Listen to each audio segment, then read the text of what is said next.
we're still at like a very fragmented place in terms of Web3 and its usages, right? And you see companies across the board going into Web3. I can say almost for a fact that there is no like one company within like the, top 100 brands in the world that doesn't deal with, what's our Web3 strategy, what are we doing like with NFTs and things like that, which is great. All right, welcome to another episode of Built on Web3. Today we are thrilled to be chatting with Omer Amsel, who is the head of Web3 at Fireblocks. Omer, welcome to the show. Yeah, thanks for having me. Honored to be here. So I want to start this episode off just kind of talking about Web3 in general. It's, everyone has their own definition of Web3. There's so many layers to it. It's very confusing. So Omer, what does Web3 mean to you? Great. So that's a great question. It reminded me, I was on a panel this week and we had a discussion around how to secure like DeFi interactions. And I remembered I did the same. So it was titled like Web3 security. And then I remember I had the same panel just a year ago and it was called DeFi security. So, everything is kind of changing and the terms are fluid. But as a company, you need to be very kind of strict in how you approach these things. Otherwise, they can kind of get, into the gray area. So the way that we define here Fireblocks at Web3, and we'll touch a bit on who Fireblocks is and what we're doing in the space. So basically, we categorize Web3 as all the companies or all the initiatives that are non-financial in nature. Which is different. We understand that, DeFi protocols can be also deemed as Web3. Blockchain companies are also building Web3. But for us as a company and as a line of business, we define Web3 as any initiative, product, or company that are dealing with a non-financial product. So nothing around like trading, speculative trading, which is more the financial side of the blockchain and crypto industry. When we say Web3, we're more focused around like non-financial products and companies. So that's how we define it. Cool. Yeah, I actually haven't heard it defined like that. And I love that because that's kind of, I guess, how we've been looking at it, but haven't actually like said that that's how we're defining it. Because we're like, we don't talk about any of the financials or speculation or coins or tokens or like, a price or any of that. So that's good to hear that we're with you there. That's also a good feedback for me, right? That I'm not talking nonsense yet. But that's. That's great. So your job title is Head of Web3, which I think is the coolest thing ever because I have not heard that yet of somebody having that title. You're probably one of the first in the world to have that title, I would imagine, if not the first. So tell us what that job description is as Head of Web3 at a pretty large and successful Web3 company. Yeah. It's a confusing title, I would say. It is really cool. One of the reasons that I get up every morning and go out to work is also that title and being able to say that, which not a lot of people, as you said, can do. But mainly, so I'm part of I would say, so I started out in Fireblocks more in the product side. Was director of product, dealing with DeFi, NFTs, and so on and so forth. But there came a need to kind of look at the market more broadly and how we as Fireblocks, and again, we'll touch upon what it is that we do, treat the Web3 industry. The first thing actually was to define it, what we did just earlier. So we need to define that market, segment that market, then go out on exploration with each one of these segments and understand how do they view Web3, what do they need, and what is missing today, what are their pain points, and how do we align and what is within our set of capabilities to do in order to address those pain points and gaps that are currently in the market.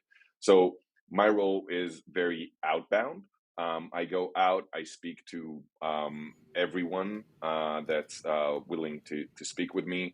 And we go into interviews of what is it that they're seeing, all the way from, marketing execs to head of engineering, each one what is the set of challenges and hurdles that they see in order to kind of bake that technology within their products or within their companies.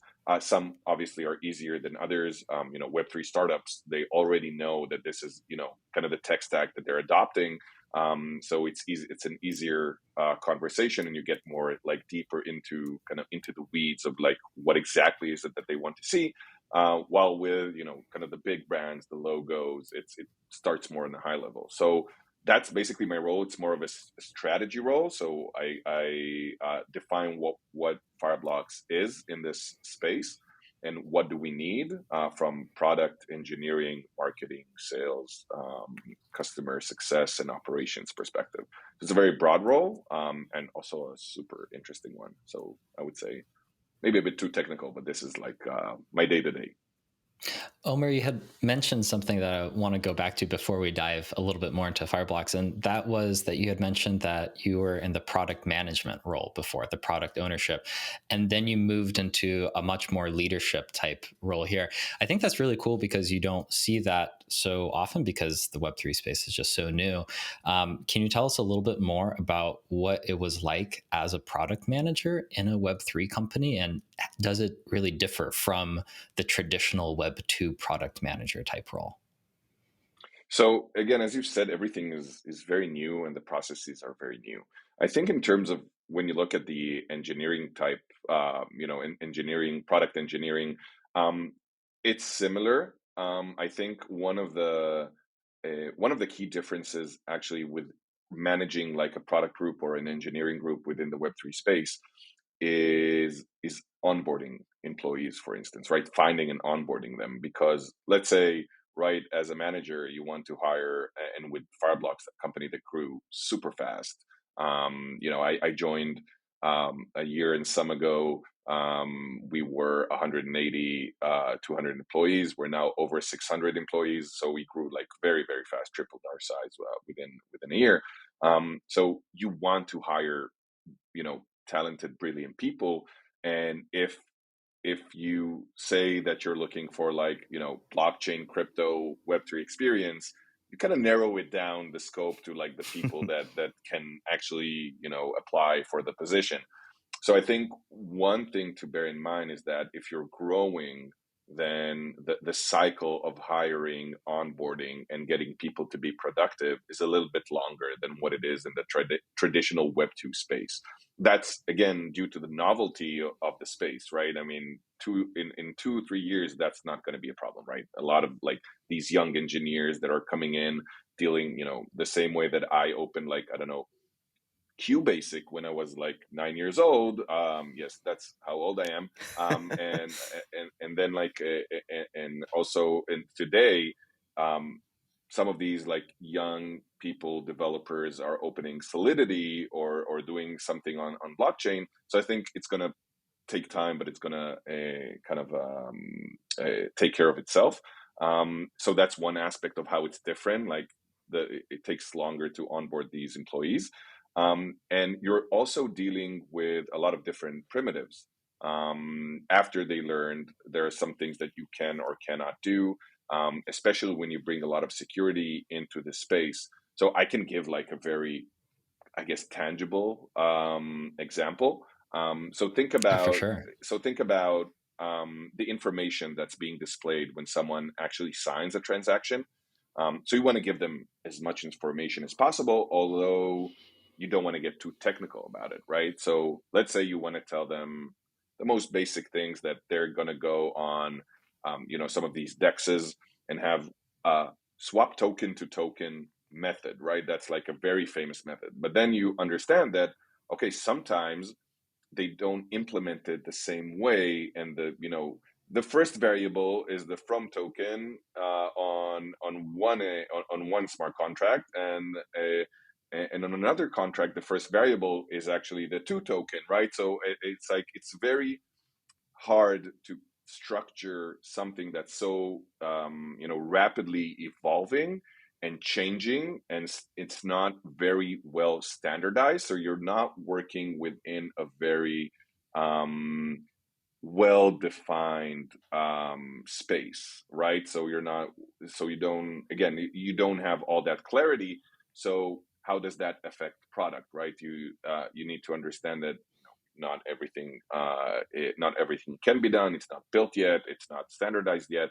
So you have to take that into account, both on the product level, both on the user experience side, but also on the engineering side, and how you define those, right? So it's interesting to do product management within the space, and it also comes with its challenges of differences between Web2. Hopefully, that's kind of the points are clear. If I try to summarize it sounds like what you said is that one, product management in Web3 is different than Web2 because first, it's harder to find and it's longer to onboard new team members, and two, because of all the nuances, because of how novel things are, the user interface and also the engineering aspect is going to be a little clunky and cumbersome. Correct. Exactly. So how long have you been at Fireblocks? So, that's why I say Roblox. I almost did. Yeah. You caught me in my head. I was like, God damn it.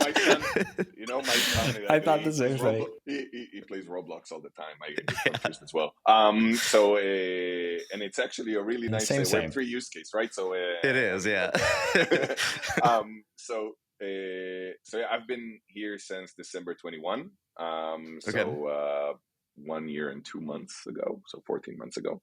And again, I came from kind of a very, I guess, diverse background. I was always on the entrepreneurship side. I even had my romance with blockchain actually started not that OG. Like I started at 2016 with blockchain technologies. I had a company. I started a startup that did crowdfunding for real estate. And at a certain point, I started reading about blockchain. Ethereum was like the hottest thing. And being from an engineering background, like I started checking Solidity code and what can be done there. And the concept of like security tokens came up. And how would you so again, kind of sidetracking into like real estate, one of the way that you raise funds for real estate, not if you're not selling an apartment or and you want to invest like within a new building that's being built, so basically what you have is something called an SPV, which is a special purpose vehicle, which is not a vehicle at all. It talks about like corporate structure. It's an LLC company that owns that project, and then you issue shares from that company, right? And then people buy those shares. If you invest, then you get like this private equity shares. The problem with that is that it's not tradable. There's no liquidity to that. If you invest in one of those things, then you need to wait for the building to actually, have a liquidity, meaning it sells off, it gets refinanced and basically bought by the bank. But if you raise money from a lot of people, statistically speaking, someone needs to, I don't know, has some issues or problems, and they need to kind of sell their shares in order to get liquidity, in order to have money to buy something because they ran into some troubles, right? So we thought about tokenizing that and providing liquidity around that, potential liquidity, saying instead of getting a share, which is like a piece of paper saved on an Excel somewhere, like very unmanageable, like blockchain does a really good work of like record keeping and being like very good at like ownership. So we thought that made sense. Obviously, we were too soon to that. Even today is like too soon. We tried, but that's where I got hooked on like blockchain technologies and like the potential of what it could do. So that was like, again, 5-6 years ago. And ever since, even when I worked like at other companies, that was always my passion and my hobby and like the thing that I wanted to deal with. And that's how I came into Fireblocks. And I knew the team, and they did amazing, and they wanted to expand to other areas, so it was a good match from both Cool. sides. Yeah. So tell us about Fireblocks. What about it like caught your attention, and tell us about the business itself. Right. So again, Fireblocks again did an amazing job. Was founded at around 2018 by Michael, Idan, and Pavel, the three Israelis, and they grew amazingly. And it's I don't remember on which podcast or like book I read it, but if someone offers you to kind of jump on a rocket ship, you just do it. So that's what I did. It's a rocket ship. So what Fireblocks does at the very essence, Fireblocks is a wallet platform, basically providing highly secured wallets for businesses. So Fireblocks is based on a MPC. We have our own flavor called MPC CMP. MPC stands for multi-party computation. I don't know if the viewers, listeners know what multi-party computation is, but it's a very effective way of eliminating the one vulnerability, or the one like a single point of failure with crypto, which is the private key, right? If someone steals your private key, then he gets access to everything, essentially like stealing your identity and bank account together. So the way private keys were managed on a pre-Fireblocks era was that you had traders. You gave them either a MetaMask, or you kept the private key in an Excel sheet so everyone can interact with it, which is, as we know today, is problematic. That sounds terrible. I would say, yeah, it sounds awful. So what Fireblocks did is it approached financial institutions and built the MPC solution. MPC, in a nutshell, it takes your private key, it splits it into N shards. In our case, it's 3 shards. And then when a transaction comes, each shard signs on its own shard. Together, the signatures are like a signature of a private key. So in no point in time is even the shares pasted together to have the private key. It's never whole in one location, in one time. Basically, it uses a lot of like zero knowledge proofs. And together eliminates, as I've said, the single point of failure, which is like the entire private key. What we were able to do, what Fireblocks is able to do on top of that, is also have a robust policy engine, and that policy engine basically allows our customers to define what it is and what the shares can sign or cannot sign, right? So think about it like a firewall setting, and you can say, oh, if I make a daily transactions of more than $1 million, I want every following transaction to be denied, like no one can sign it. And the way it's possible is that because Fireblocks keeps 2 shares of that of those shares, and the customer keeps 1 share, then the customer is able to define how the other shares within Fireblocks actually sign those transactions, right? So you can put a lot of like different rules, and that basically brought in institutional grade security into financial institutions that before weren't very secure or didn't have the right processes in place. So from your hedge funds, prop trading firms, ODC desks that are using Fireblocks, all the way to the biggest bank in the world, Bank of New York Mellon, that uses Fireblocks as their infrastructure, to fintech providers. So again, everyone needs a wallet, right? Even if you think about like a centralized exchanges, right? They open deposit addresses for each one of their users. There needs to be a wallet over there, right? And someone needs to define how that wallet interacts, what happens when it gets like, an ETH or a Bitcoin, where does it go, how is it distributed, and all that wallet infrastructure is provided securely and scalably by Fireblocks. So this is kind of the bread and butter of what Fireblocks does. So we touched upon like MPC, or sorry, well, you just really dove into what MPC is, but you didn't mention multisig, which is like the counterpart to like what MPC Correct. tries to differentiate against. So can you tell us a little bit more about like what the differentiator is between multisig and MPC and why you like Fireblocks believes MPC is better, and then any practical example that you can kind of relate to like the Stone Age Web 2 world today, like maybe with like credit card transactions and just authorizations, could be really useful for listeners to just understand like what that process really looks like. Okay, so for the first question, multisig, again, these are two different approaches, like two very different approaches, right?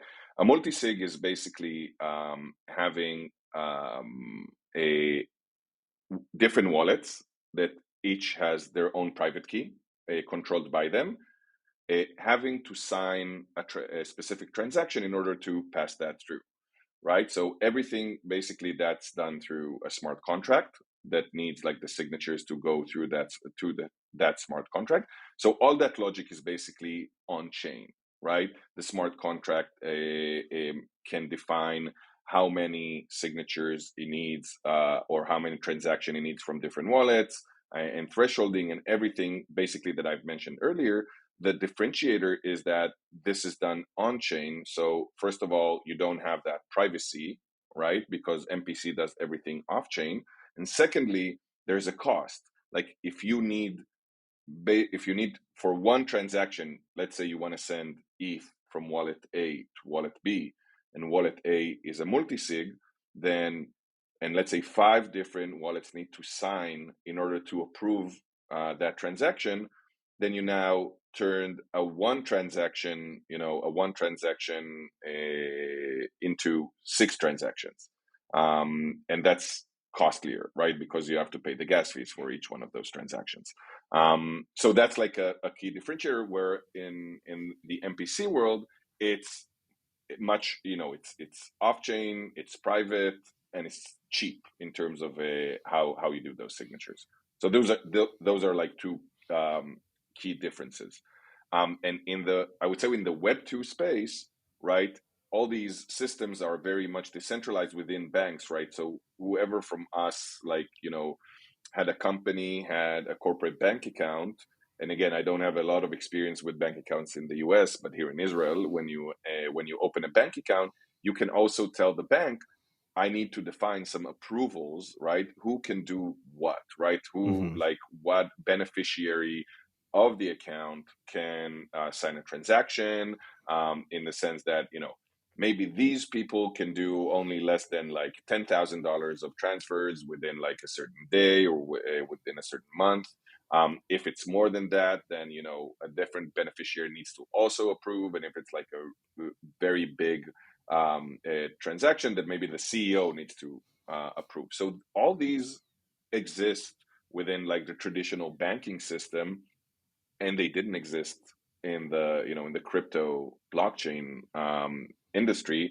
And that's what Fireblocks brought to the table, because eventually accountants are accountants, and CFOs are CFOs, right? The fact that they deal with a different type of asset doesn't mean that they are now willing to change the entire way that they operate a business. So you want to stick to how businesses are operated, but give them the ability to do that on digital assets as well. So that's kind of the leading thought that we have. Got it. So a big tenet of Web3 is minimizing trust, right? So is this solution with MPC being off chain, and maybe I'm just not understanding it fully, are we now trusting Fireblocks with the off chain like computation or whatever is happening there? Or how is this trust minimized, I guess? I No, love that you went there, Sean, because I was going to go the exact same spot too. It was like the you said off chain and it re-centralization. triggered us. Yeah. Right. So okay, note to self. No, but no, the way that you think about it is key management, right? I mean, let's say on an alternative solution, you would still have that private key. You would still own that private key. You would need to make it safe, make it secure, right? So it's all about how you manage your key. Your key is your keys is always off chain. You always keep your private key, right? Down to really off chain in terms of like, oh, here's your seed phrase, please print it and put it in a drawer, right? I mean, it's completely off chain. So in any case, the private key and the key management is something that you do off chain. It's not kept on chain, right? So basically taking that and transforming it to be very smart and secure in the way you manage your key. So first of all, again, as I've said, doing, having it MPC and never hold in one place, and then defining rules of what that key can actually be used for. So maybe one thing that I omitted is that Multisig and MPC aren't necessarily competitive in a sense, because you can say, my MPC wallet can sign a Multisig transaction, right? I can define a Multisig to say, okay, I need that wallet's approval as well, and that wallet is managed by MPC. So they're not inherently competitive. It's just that because you can define the set of rules that you would be able to define on a Multisig on MPC as well, it's down to, is it saving us costs, right? What is the cost of running a blockchain operation? And if we can reduce that without compromising security and without compromising basically trust, then we would go for that, right? And that's basically what we do, because we cannot, under any circumstances, initiate a transaction and sign it without our customers' signature as well, right? We cannot, by technical design, we cannot move crypto from one wallet to the next. Only our users can do that. Only our customers can do that. So there's no trust on our side. Out of curiosity, what would happen if like Fireblocks just goes bankrupt or something? What happens to those shards that you have? And if I want to make a transaction, but like you own or manage half of my seed phrase, how would that work? So that's a great question, and the answer is that's part of the onboarding process, is basically getting what's called a disaster recovery. So we can always extract the private key on your own, basically. And it goes, and again, that's another entire spectrum of how the process works from your end. You can have it on your own, and you can also use a third party that's not relying on Fireblocks to actually recover that using what's called a DRS, which is a disaster recovery service. And there are companies in the world, that's what they do. They do disaster recovery services also for Fireblocks customers as well. So at any point in time, and it's not, by the way, it's not only what happens if, right, Fireblocks, like if Fireblocks, goes bankrupt. It's also a question of retaining ownership of what you have. And if you're not satisfied, right, by Fireblocks, you can use that DRS to basically export all your private keys and take them elsewhere, in a sense, right? So it's a really fundamental question and paradigm of who's the owner. And the owner of the keys and of the processes are our customers. We are a SaaS a company. We provide the technical tools in order for you to run your business. We do not take any, we're not in the money flow, or not like, doing anything like monetary within the system. We just give you the tools to succeed as a business. So I really like this because, Sean was asking all the centralization. And if he wasn't, then I was going to be like, well, isn't this just re-centralization again? But it's not, because Fireblocks. So if you go to a bank, like in that Web 2 example that you gave, if banks were Web 2, they're still Web 1. But if banks were Web 2, they, you go and you give all these permissions and stuff, and that information is stored with the bank, but the bank also has your money. In this scenario, the customer, Fireblocks is not the bank in any way. They are more so just providing the software, the SaaS layer. of saying this is how you can set up all these rules and so forth. Correct. And it's done in a way where if you decide to leave or switch or Fireblocks goes away, you're not stranded anywhere too, which so that's really cool. That makes me happy. But tell us then, since you're a SaaS, how do you make money? And what are the economics behind all of this? Yeah, so like any SaaS company, we sell a subscription and licenses, right? I mean, that's what we do. And not to get like too technical, but the verticals on which we basically charge are okay. So how many wallets are you running, right? Are you creating and are you managing?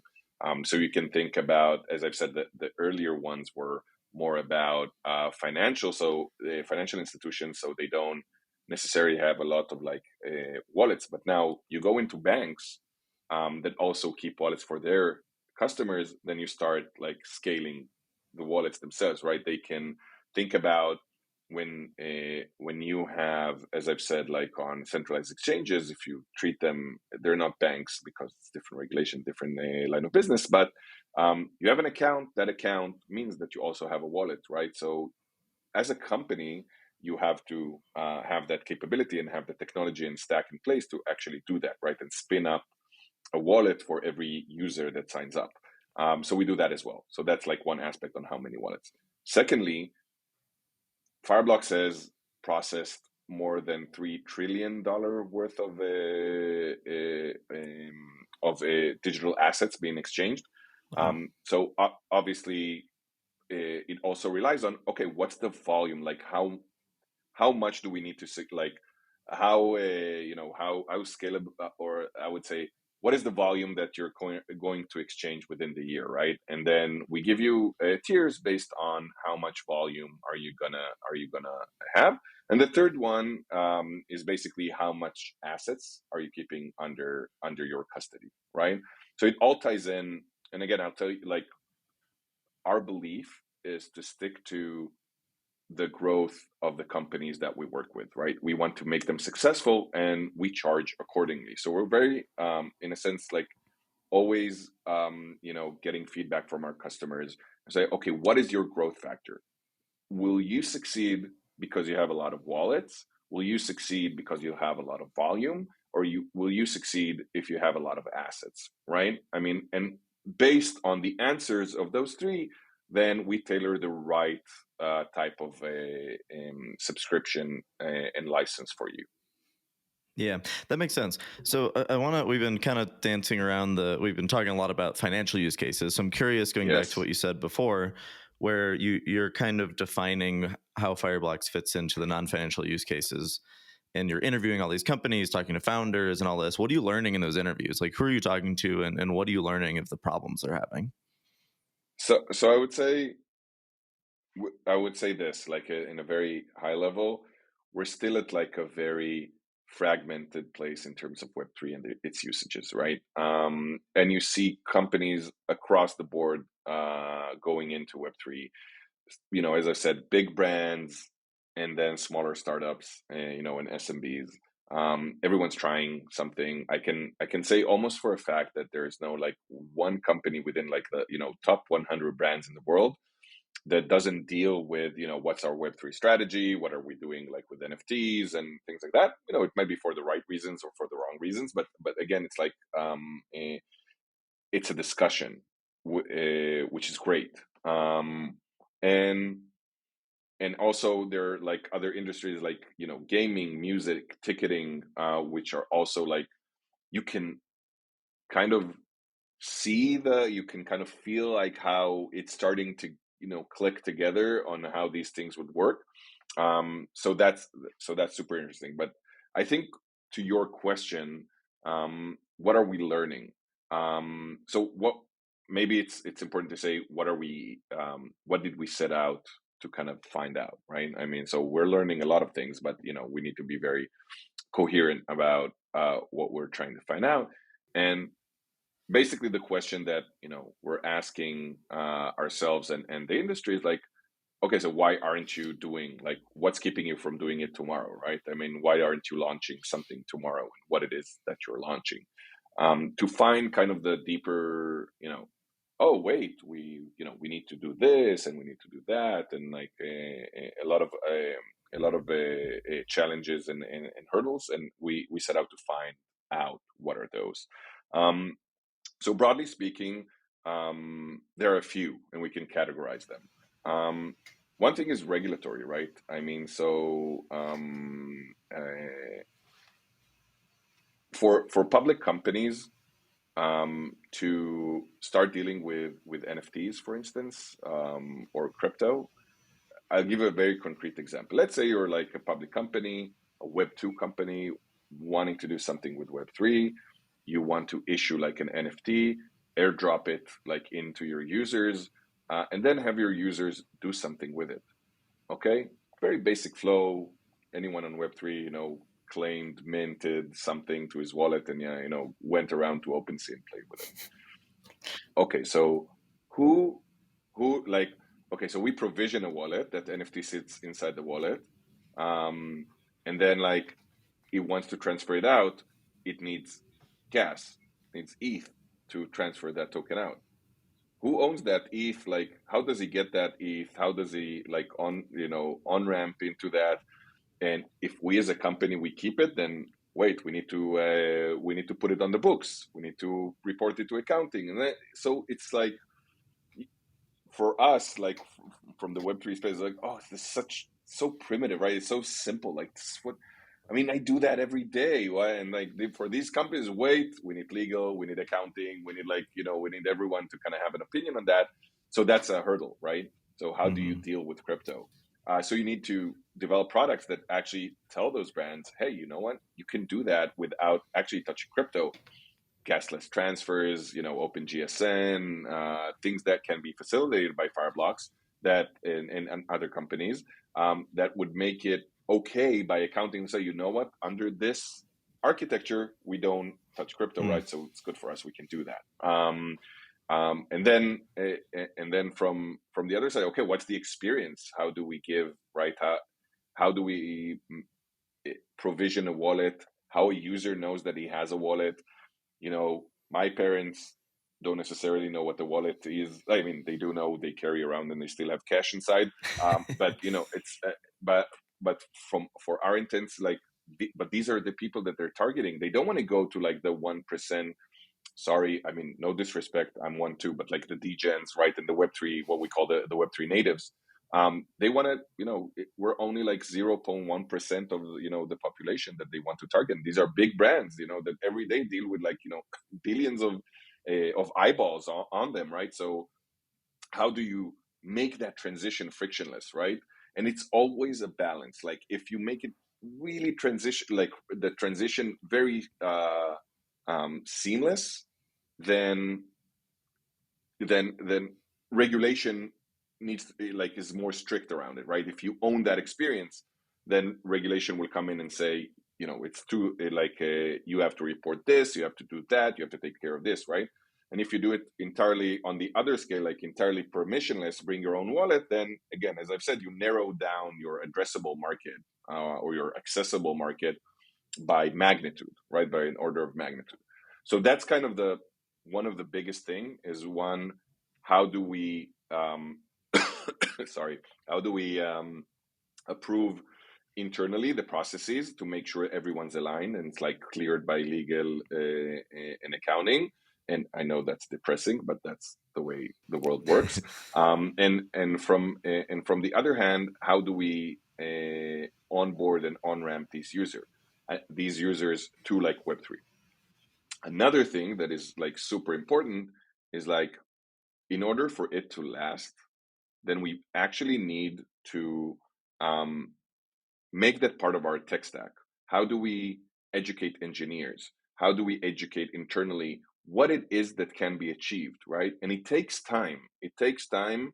And I mean, also for me, from experience, I can say, but think about large companies with, large engineering teams, that they're used to this tech stack, right? That they know like back end, front end, I don't know, SQL or no non-SQL, whatever it is, like the paradigm, And now you tell them, listen, there's this new thing, smart contracts and blockchain and transaction and private keys and wallets and things like that. It doesn't click right away. Like, what is it that can be done, right? You need time to get used to it. So kind of cultivating an engineering perspective into what can be achieved by Web3 is also like a big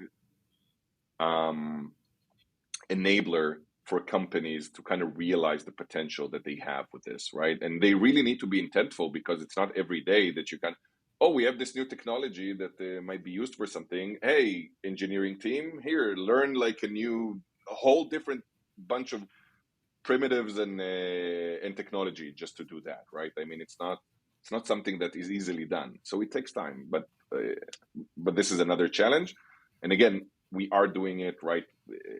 As Fireblocks, we're kind of doing that very developer focused type, both for big brands and for startup companies, to kind of try to simplify it as much as possible by providing, a set of APIs that you can go in, build your first like Web3 application, just kind of strip away, the complexities of like, I need an RPC node, and then now I need to query the blockchain for the state, and like do all these types of things.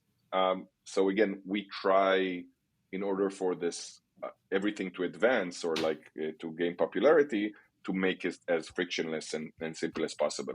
So that's another pain point, I would say, or a challenge in this space. So these are the things that we're learning, right? I mean, or the different facets, and we're still learning, and we're learning all the time with each person and company that we talk to. Sean and I talk a lot about use cases, and immediately we kind of go to the same ones that you were talking about, Omer, with the whole like, Fortune 500, Fortune 100 company, NFT, whatever, for better, for worse, legal, everyone gets, it's clunky, it's long process. But a lot of that seems out of reach, because most of us aren't in a Fortune 500 company or in a super well-funded startup. So what can a small business do? Or what are some examples that you've seen that small businesses can do that are maybe they're a consulting company or an agency or like a restaurant chain or something like that, that's a little bit more within reach versus this like huge multi-million-dollar budget kind of special use case that we're talking about? Yeah, so I think, first of all, listen, it's a tricky question, right? I mean, because when we were kind of sitting down and discussing, okay, what are the companies that are primed to kind of go out and be successful within the Web3 space, at least at first, right? At least like for the foreseeable, let's say, short-term future. We see a lot of these. So maybe I'll divide it into like two categories very briefly, and then I'll come back. As I've said, like there's a lot of like marketing push, right? So you think about the loyalty, right? VIP clubs, loyalties, programs, points programs. Not a lot has happened like right the last 15 years in terms of like the technology and the enabler, right? We still get like the cards, you still get the points, you have a conversion rate, and like all these types of things. And suddenly this new thing comes along and this new tech appears, right? And like you suddenly have a new toy to play with, right? I mean, the marketing loyalty people now say, okay, this is interesting, finally something is happening like within the space. So they're trying to do that. Now, is it a long-term push? I don't know, right? I mean, we see it. It's a great first use case. It will onboard a lot of people into Web3 and kind of, but you need to build on that, and it needs to be a strategy. So that's one thing. The other thing is utility, right? So we're seeing like a tokenizing of ticketing. There's a company, a really nice one, that does like they actually tokenize flight tickets, and they actually tokenize the inventory and not tokenize the ticket. And you need to, like 3 days before the flight, then they need to kind of associate the ticket with the NFT with the actual person that's going to go. And you can do secondary trading, and then like the airline company is guaranteed like a cut of every trade, like on the smart contract, and then like they make revenue just by tokenizing their inventory without losing a lot. Again, that's like the premise. So that's like very heavy utility within that. So these are like the two categories that we're seeing, like one on the utility side, one more on the marketing loyalty side.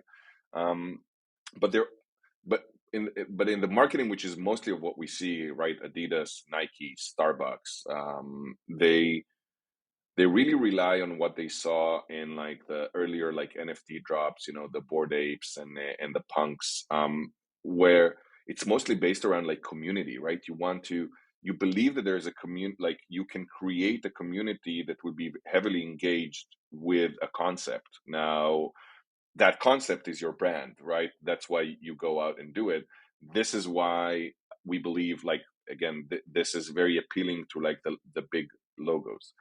But every business, if you think about it, every business that wants to cultivate like engagement with its audience. So I wouldn't say that a pharmacy can probably do like an NFT drop with loyalty. That'd be pretty funny. They're they're yeah. I mean, if their users are their patients are prescribed, right? So they get retention out of the box, right? I mean, so but what I'm saying is that if you have even a local brand, a local company, I would really suggest to see how you can get like your audience more involved with you, and you can definitely do like very tailored experiences to your engaged audience.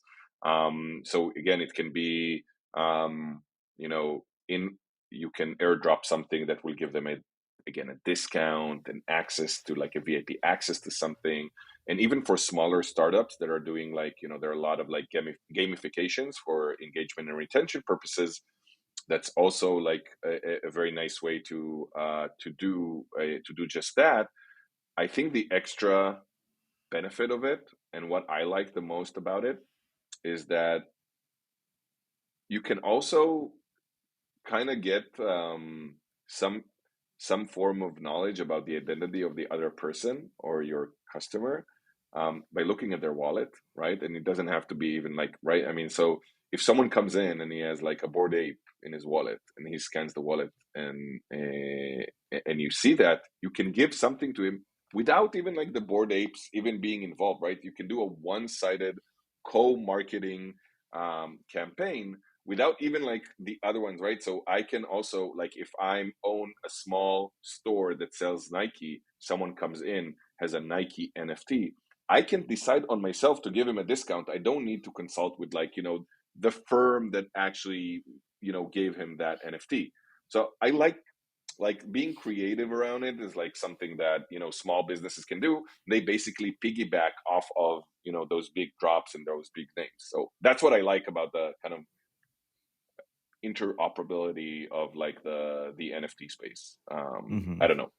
I find it interesting. For sure, yeah. And one of our favorite phrases in Web3 is "we're so early." We hear that over and over and over. So, do you think it's too early for small businesses like this to experiment, or like what type of business owner should be thinking about these things? Is it someone that's just like interested and they're like, "Oh, I wonder what I could do in Web3," or is it the mom and pop coffee shop that's, I don't know, looking for the next marketing campaign?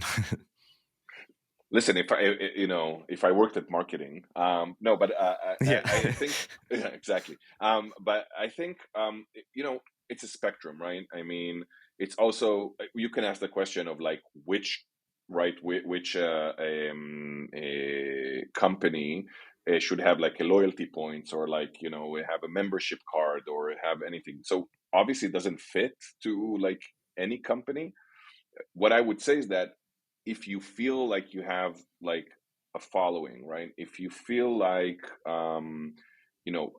maybe you're engaging on social media and you get some traction, maybe like you have something that you feel is unique and special and people relate to, and you can build the community off of that, I would strongly suggest to kind of at least dip your toe into it. And I think it's becoming fairly easy to kind of even do something very small scale on your own. Go out, take a wallet, connect it to like a dApp, mint a pre-audited smart contract, upload some images that are pinned on IPF, right? I mean, it all sounds scary, but you actually have like companies that serve it to you like very, very well, right? That you can do your first thing, or you can I don't know, consult with someone that knows how to do it, and it's becoming like really, I would say, kind of easy. So the biggest lift is actually understanding your strategy around it, understanding the art, the creative around it, like and in which channels you want to communicate with your community. But the fact that it's like a blockchain and NFT shouldn't deter you if you want to try it, because it's really becoming fairly simple to actually do it as a brand or as a local store. Yeah. So in your conversations that you're having with businesses that are either dipping their toes in already or thinking about it, how do you think mass adoption is going to happen here for us? Because like we keep saying, it's still pretty limited to people who have wallets. But like, what is the Mhm. thing that's going to get everybody in? So I have my opinion. It's not necessarily like a official Fireblocks opinion, right? But and I'm very much biased because I'm a gamer myself. But I think gaming is going to be the kind of the enabler and the thing that will bring the next, I don't know, 100 to 1 billion 100 million or to 1 billion users to like blockchain and Web3. That's what I believe in, and I think we're seeing a lot of like behind the scenes, a lot of like games being built. We started out with like Axie Infinity and like Play to Earn, and although currently not going super well, but they might recover. The It was a nice POC. Like, okay, you can actually do a game that's connected to like blockchain. That's what they demonstrated, and build some sort of economy on top of that. And now the tools are out there. You get economy basically out the box. You need to do it carefully, securely, obviously, as we learned from Axie themselves. But I believe like that someone out there is building a product that might initially not look like it's going to be like NFT or wallet based or like blockchain based, and it's going to be great, and people will onboard into that. On the back end, they'll have like a wallet probably associated with them. Then one day it's like, yeah, actually everything that you own inside the game is an NFT. Now you can go. There's like secondary trading and stuff like that. But this is, I believe, like there's going to come this game or this experience that will onboard like hundreds of millions of people into that. That's like why my personal belief, because these things tend to explode, and I think the younger generation is also already like more flexible or open to the thought of like digital asset ownership, and they might even look for it in a sense, and it might give them the edge. While admittedly in the older gaming community, it's still like being, yeah, you're trying, it's a cash grab, and like you say blockchain, it's marketing, like the pushback for like big companies that have big titles that said that they're going into blockchain wasn't very well received by the community, right? So Yeah, so that's what I think, right? This is cool. one avenue that I believe in. Yeah, I hope you're right.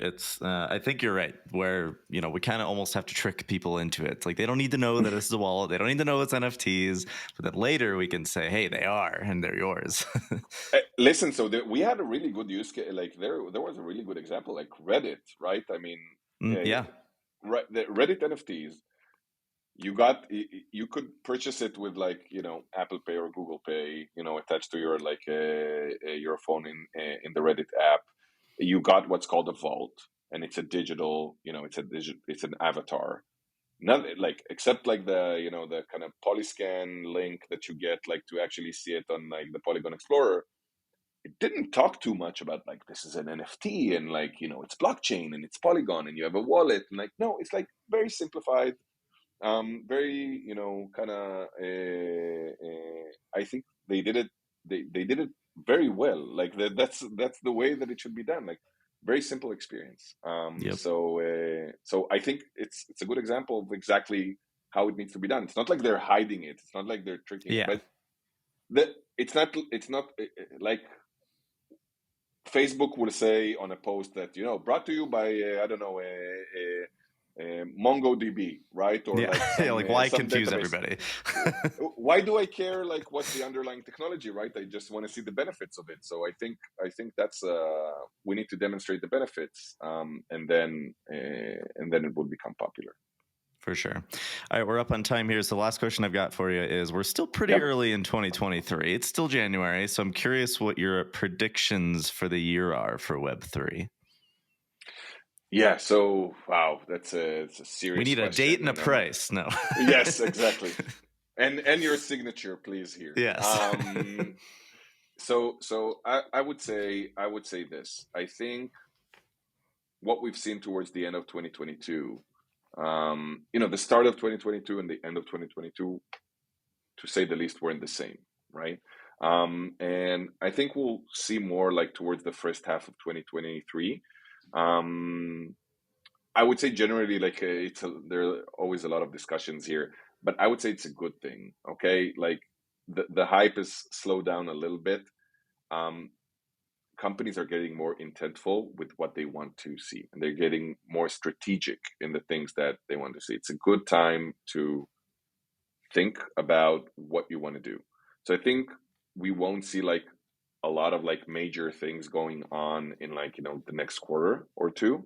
But what I will see that will ramp up towards like the end of 2023, we'll see a lot of these very well thought of digital experiences that will come both from brands and from new businesses that will affect things that we do normally, let's say within the Web 2, right? So you look at Lens protocol, for instance, how it serves as the like kind of the backbone of the social infrastructure on Web 3. So again, admittedly, there are a lot of like nice apps over there, but it really feels like the start of Web 2, like even graphically, it sometimes feels like the start of Web 2. But it's going to get there, right? It's like constantly experimenting. So think about what happened with like financials, right? And crypto. It got into cycles so fast. It's like so fast in iterations, and yeah, scams, rug pulls, but then like building DeFi, AMMs, and then like it's all constantly evolving so rapidly that it's like, we're already at a phase that took like the traditional financial system, like, dozens, if not hundreds of years to get through. Like this new primitive is like evolving super fast. So I think also like on these types of fronts, we'll also see like a lot of like very rapid innovation, and we'll get to a point towards later in like 2023 where we'll have like at least like one very good like a social experience that utilizes like ownership on top of blockchain. We'll have game, at least like a game that is decent and like playable and is fun, and also utilizes something around like the blockchain technologies. And we'll see more and more brands kind of issuing and cultivating communities with those digital assets and giving more utilities into it, right? More events, more special like clothes and wares and things like that. So we'll see that. I think now everyone's like very like deep, planning, executing, making sure that these experiences are well crafted. And then we'll see towards the kind of second half of 2023 like that ramping up and having some impact over more than just the crypto natives. Yep, love it. Well, next year we'll look back and see what happened here. Omer, thanks so much for being on the show. This was a lot of fun. Thank you for having me. It was great fun.